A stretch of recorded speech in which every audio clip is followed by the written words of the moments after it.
Greetings again, everyone. Citlali, you're here!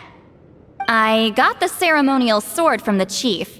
It has a certain power that's needed in situations like this. You haven't forgotten what we're doing today, right? Of course not! We're gonna wake Leela up, and then ask him just what the heck he was playing at. And I've prepared the rest of the tools for the ceremony per Granny's instructions. We've dotted all our I's and crossed all our T's, so today should go off without a hitch. Good work, kiddo. Then without further ado, let's get started.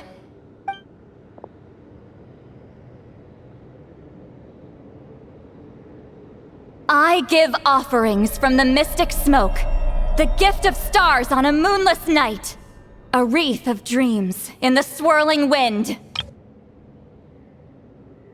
Glory be to the ruler of death. Fade, fade, fade. Thrice uttered and thrice repeated. Whoa! Is this one of her magic spells? This whole place suddenly got cold. What's happening? Keep your voice down. We mustn't disturb her. We, the children of the Priest King, swear to abide by the ancient pact and tear through the veil of the Night Realm. I am Citlali. Hear my command. I am the Shepherd of Doomsday. I am Akul Batil. Oh, look! Leela's spirit is back. It's coming towards his body.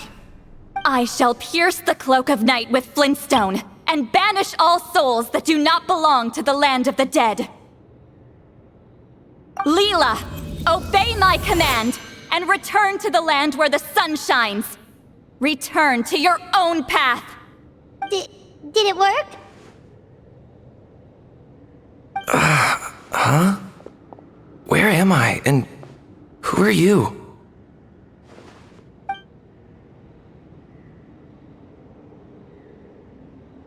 Whoa! Granny Eatsley! I mean, High Priestess Citlali! Please have mercy! Aw, guilty conscience, huh?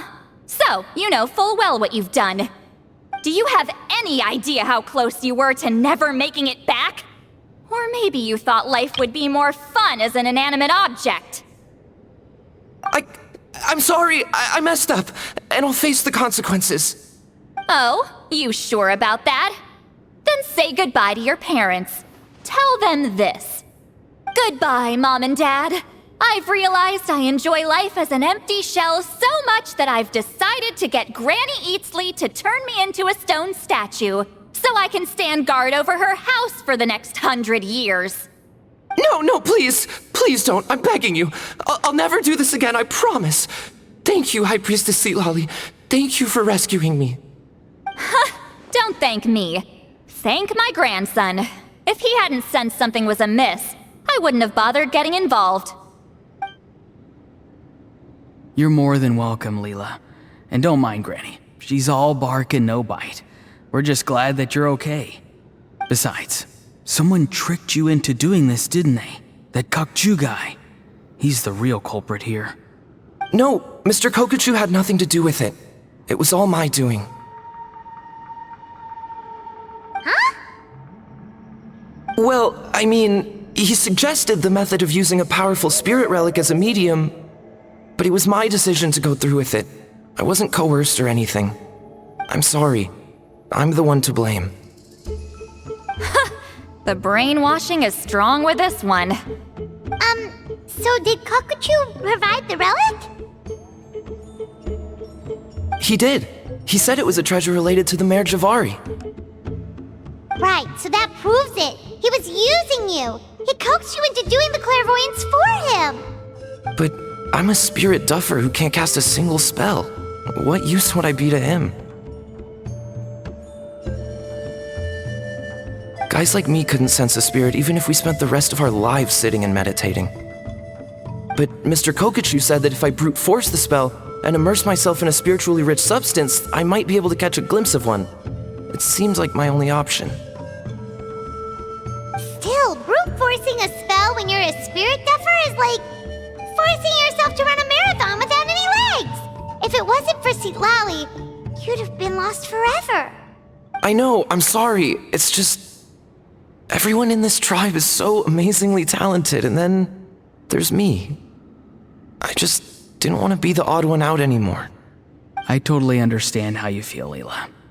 Some seeds effortlessly grow into beautiful cabbages, while others struggle with all their might and never even sprout. Who knows why this is the way things are?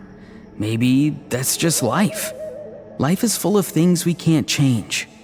I know saying this doesn't change anything either, but I hope it makes you feel a little better. Let's pause this discussion for now. We need to get you to Matla's for a checkup.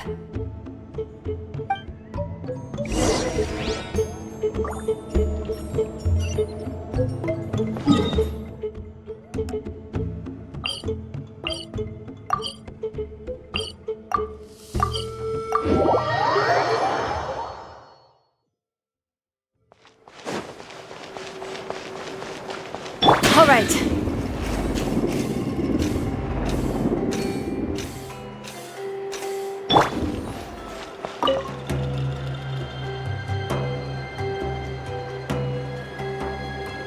Okay, looking good. Seems like this guy got off lightly. Just make sure he eats when you get back. He must be starving. That's relief. I've heard of cases where people's bodies started necrotizing after they spent too long meditating. What a horrifying thought!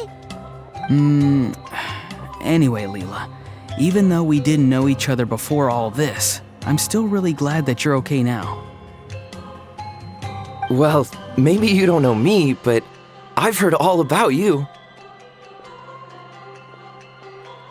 The same goes for High Priestess Citlali, the Traveler, and Paimon. I've heard all the stories. Huh?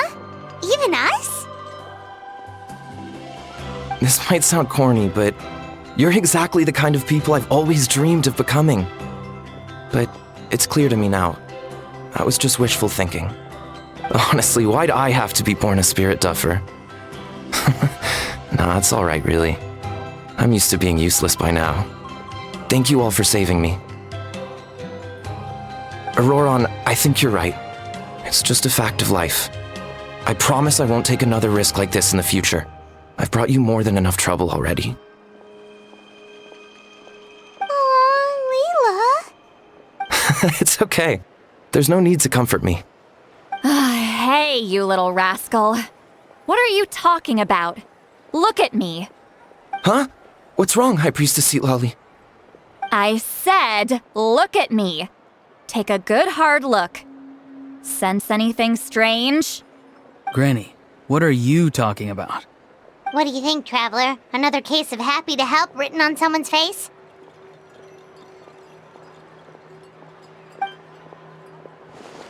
Hold on. I think... either my mind's playing tricks on me, or her entire body is an illusion. No, it must just be my imagination. I wouldn't be able to see through something like that. Wait, I know this trick. It's the same one I used a while back. Granny snuck away from right under our noses. You see? You can perceive some spiritual abnormalities now. Congratulations. Really? But where are you going, Granny? Where do you think? I'm going fishing, you dummy. Someone triggered the trap I set in the cave. Looks like our friend Kokochu took the bait. What? Sorry, can't talk now. You'll find me in the cave.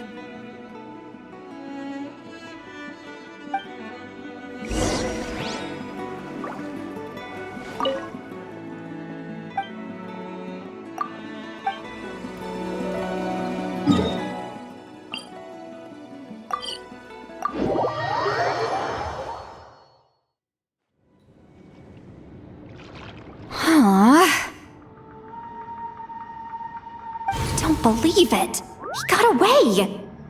Oh, this is terrible. Why'd I have to go and act so cocky about it? I'm gonna look like such a fool. This Kokochu must be a real escape artist or something. But I can't tell them that. I'll have to think of something else. Citlali, did you get him? Given that she's the only person here, I'm guessing no. I thought I'd let him go, for now. But I left a mark on him, so if he comes around here again, I'll be able to track his every move. Oh, so Granny had only pretended to leave the cave, when in fact she'd set up a whole trap for him and was lying in wait. Ah, so just like how you caught Ororon! But how did you know Kokochu would come here? Because I planted the bait here. The Mare Jivari map and the bow shard. Left them both on the table. I had a feeling those were what he was truly after.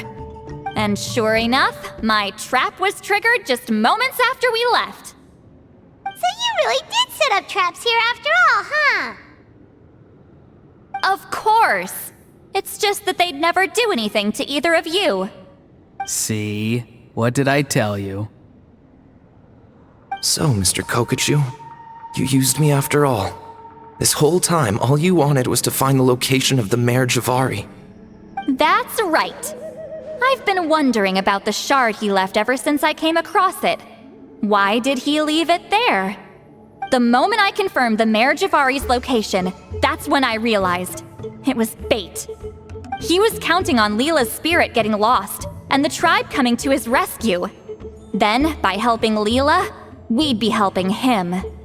Oh, so he was fishing too! It was all a ploy to lure in an actual clairvoyant who could look into the shard for him. Yep. And somebody fell for it, hook, line, and sinker. I'm sorry. I took the bait. But so did Granny. The nerve! I only got involved because of you, you little scamp! Either way, Kokochu played us like a fiddle. Huh. He managed to accomplish his goals without taking any of the risk himself. Pretty sneaky. You could say that again. Imagine if he tried to approach Citlali directly. She'd have seen through it right away. Although, actually, Citlali, why did you let him go? Because I couldn't risk using my full abilities here. He was a pretty slippery character, and if I'd kept him here by force, there could have been unintended consequences. Was it my fault for picking a bad place? I'm sorry.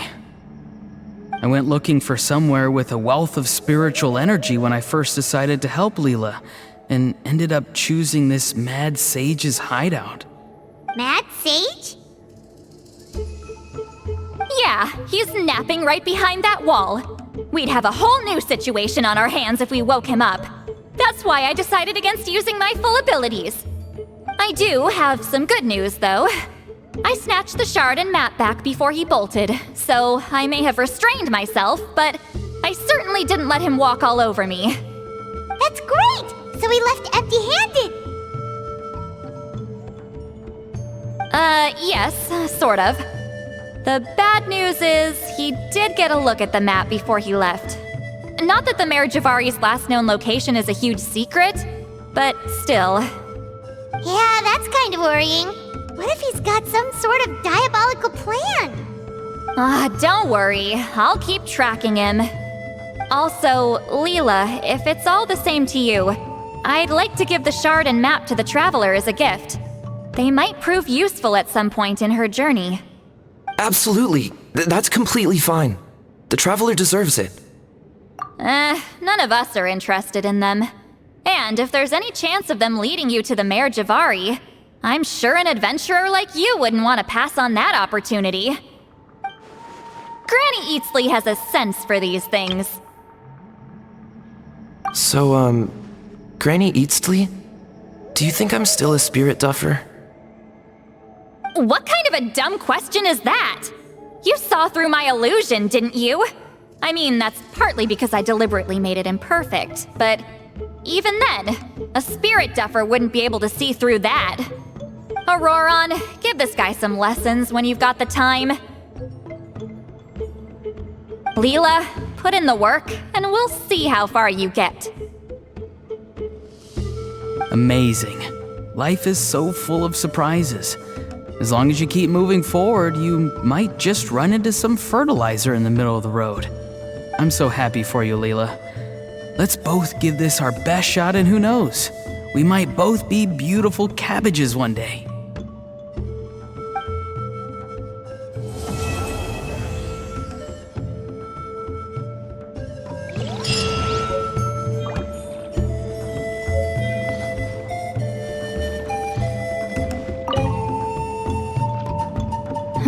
You all right? I have to return the ceremonial sword to the chief shortly, but I'll leave everything else in the camp as is for now. Feel free to make use of it. Huh? Huh?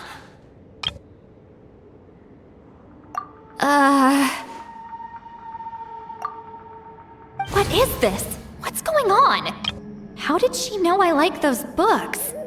Has she been trying to find out what I'm into? No, that's ridiculous. Don't be silly. I bet Ororon sold me out. The little scamp. Still, she remembered. That's gotta mean something, right? Why make a note of some mundane detail like that? Focus. She asked me a question. How do I respond?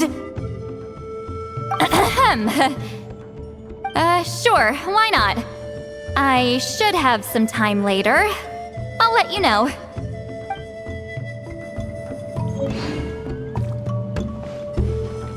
Thank you for everything. This would have been so much harder without you. These are for you. They're all homegrown. I hope you like them.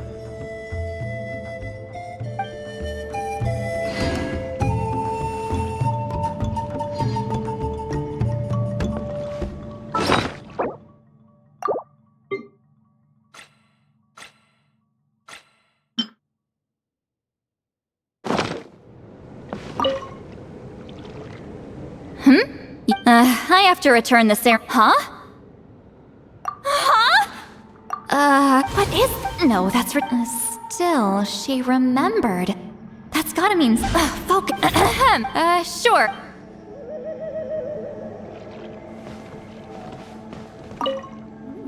I'm gonna apply myself hard and learn everything I can from Ororon. He'll make a cabbage out of me yet.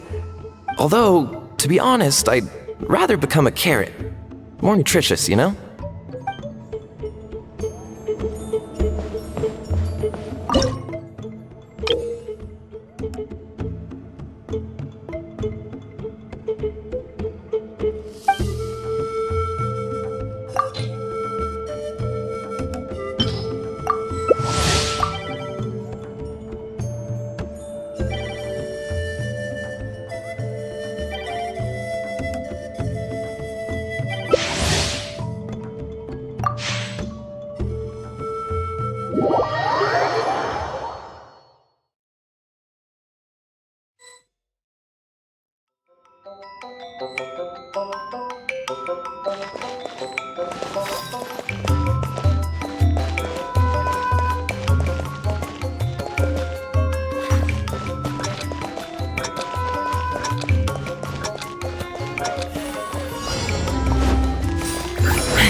This is order! Bow your head. Let the mighty be humbled! Time to shine! Shower me with this one's got your name on it! I will have order!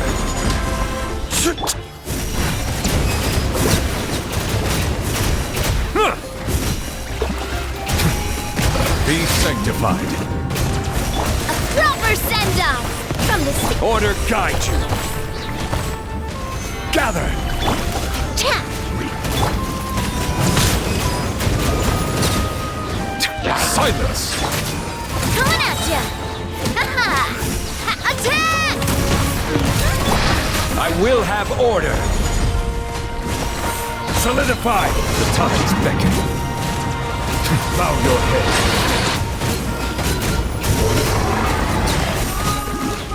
Let my name echo in song! Order guide you. Stabilize. Fire! Well, with rocks. Feeling lucky? Let the mighty be humbled. Silence.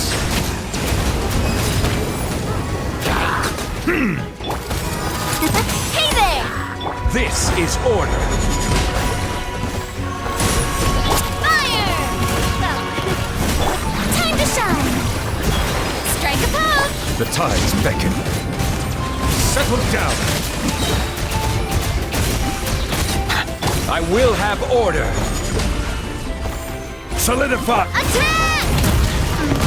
That's let the world collide! Bow your head. Right. This is order. Gather. Coming at ya!